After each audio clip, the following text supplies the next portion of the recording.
Hello and welcome to HITC Sevens and to a video that I've wanted to make for a while now.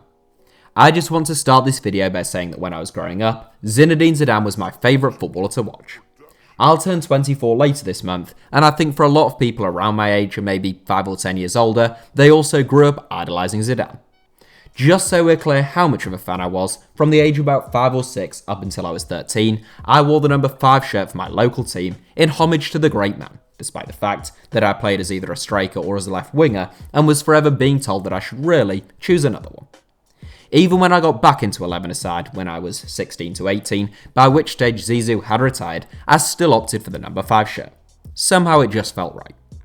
I point this out only because I know a lot of people, particularly those aged around 25 to 35, have a lot of sentiment towards Zinedine Zidane, and I totally understand that. The way in which he glided around the pitch, always seemingly in perfect control of his body and of the ball, just a born footballer. Left foot, right foot, headers, 40-yard crossfield balls and long mazy runs, Zidane was just a joy to watch, and along with Ronaldinho and Ronaldo, there was no more talented or entertaining footballer to watch when I was growing up. As you can probably tell from the title of this video, there is a but coming up. As much as I love Zidane, a man who always seemed to exude coolness both on and off the pitch, when I have made certain all-time videos for this channel, he has always been a hot topic. Whether it be my mammoth 100 greatest footballers of all time video, my all-time 11, or my look at the greatest central and attacking midfielders of all time, Zidane's name tends to dominate the comment section. I've always been hesitant to go into too much detail because my view isn't the prevailing one, but I'm convinced it's the right one, so today I will. I was going to make this video into something like 7 reasons why Zinedine Zidane isn't a GOAT candidate, a little bit like my 7 reasons why calling Pele a fraud is ridiculous and 7 reasons why Lionel Messi is the GOAT video, but not all my videos are 7s based these days, and for an opinion driven piece like this, I think it's just easier to lay out my arguments naturally, even if it probably would have got more views with the list based title. Before I start, let me be absolutely clear.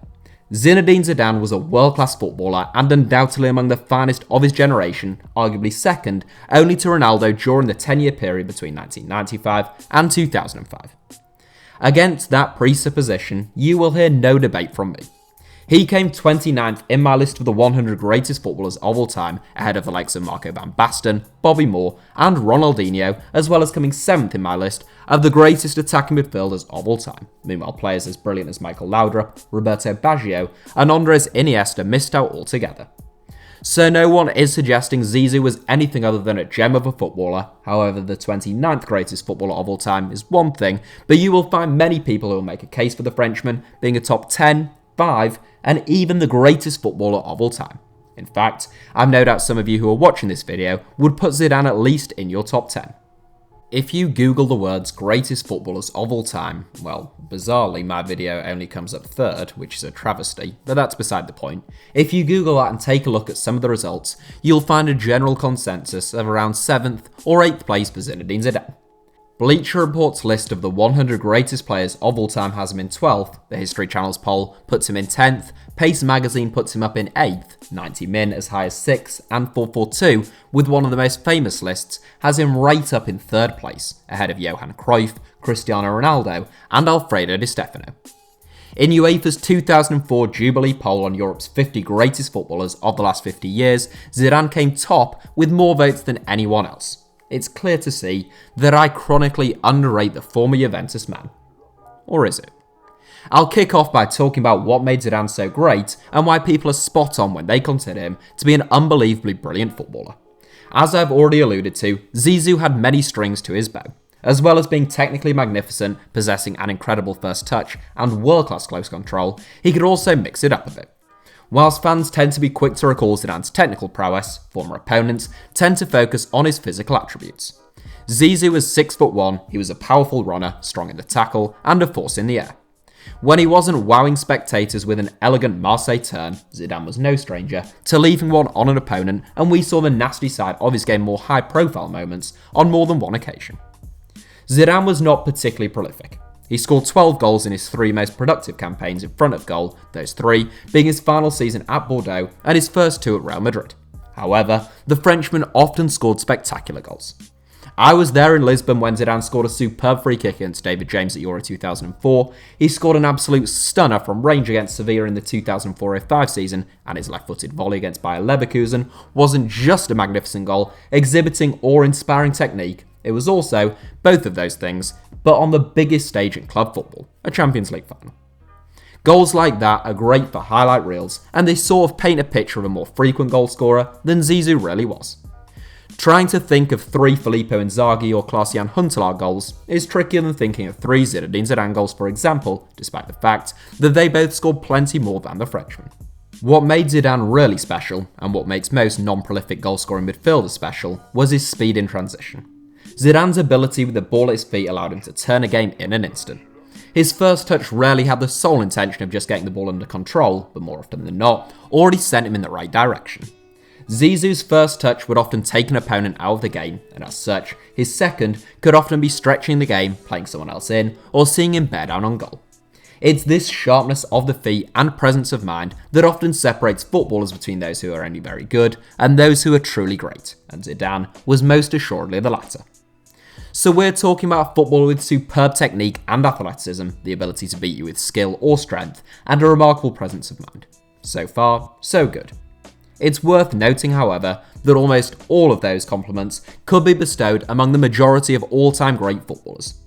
One could hardly accuse Diego Maradona of not scoring spectacular goals, Alfredo Di Stefano of lacking presence of mind, or Cristiano Ronaldo of not combining athleticism and skill with equal proficiency.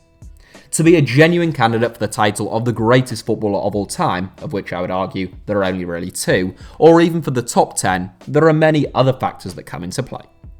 One of them is consistency. As we move into the 2020s, there has been a lot of reflection, not just on this channel, on the last 10 years. They are 10 years in which we have witnessed absolutely relentless brilliance on the parts of both Lionel Messi and Cristiano Ronaldo. For more than 10 years, both players have been 100% on it week in, week out. Off days are rare when dealing with these two, off months almost unheard of, and off seasons simply unthinkable. For years, they've gone into every game with people expecting them to score at a bare minimum, and rarely have they disappointed. Messi ended the decade with 522 goals in 521 games, averaging better than a goal a game over a period of 10 years, and Ronaldo's ratio wasn't far behind. Of course, no one in their right mind would expect Zinedine Zidane to have been that relentless in terms of scoring goals from midfield, but the fact is that he went extended periods of time without even affecting games or playing particularly well. Zizou's form for almost the entirety of his career was notoriously patchy, often managing to turn it on when it matters most, but drifting in and out of games in La Liga sometimes against lesser sides. Now, you could argue, and I'm sure some will, that great players ought to be measured by their performances when it matters most. Well, that may be, but those genuine top 5 to 10 of all-time players, whether it be Pele or Puskás, could do both. It would also be rather counterfactual to suggest that, say, a mid-season game away at Osasuna, that perhaps wouldn't get fans salivating at the mouth, was a game of little importance to Real Madrid. Zinedine Zidane spent 5 seasons at Real Madrid, surrounded by some of the finest players in the world, yet Los Blancos only won 1 league title in that time. They needed big performances from their big players every single week, and Zidane simply didn't turn on the style as often as he ought to have done. It's worth noting that if you talk to a Juventus or a Real Madrid fan, they both think the other team got Zizou at his peak. Juventus fans think he was brilliant for them, but not as good as Del Piero, and arguably not as good as Nedved, and must have reached new heights at the Bernabeu. Real Madrid fans adore Zidane for his moments of magic in the Spanish capital, but tend to assume that they got him just past his peak. Still an incredible footballer, but not quite as consistently decisive in games as he had been in Turin. The truth is that Zidane just wasn't a 50 games of brilliance a season player. He did have seasons of genuine sustained brilliance, but probably only 2 of them, 3 at the very most. Zidane could go missing at times, as can almost any player, with the very rare exception of the likes of Messi, Ronaldo, and those who I would consider to be top 10 players of all time. Then there's that idea that Zidane was the ultimate big game player, which I think perhaps needs revisiting. I made a video on 7 of the best big game players in the early days of this channel more than 2 years ago, and where to put Zidane, if I included him at all, was one of the trickiest decisions I had to make. In the end, I put him 5th because his big performances were so crucial that I felt he deserved as much, but there were still those who were outraged I hadn't put him dead first.